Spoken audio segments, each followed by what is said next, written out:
Değerli izləyicilər, videonu bəyənib kanala abunə olun ki, hər kəs son xəbərlərdən anında məlumatlansın.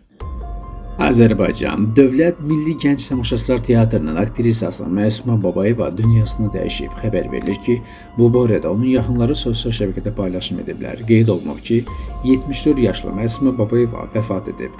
Xatırladaq ki, Məsumə Mustafa qızı Babayeva 23 sentyabr 1951-ci ildə Bakı şəhərində anadan olub. Allah rəhmət eləsin, əzizlərinə, yaxınlarına səbir diləyirik.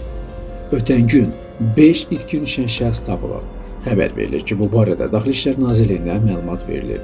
Bildirilib ki, yanvarın 23-də polis əməkdaşlarının keçirdikləri tədbirlərlə ailə üzvlərini məlumatlandırılmadan yaşadığı ünvanı tərk etdiyinə görə itkin düşmüş kimi axtarış aparılan 5 nəfər tapılaraq aidiyyəti üzrə təhvil verilib.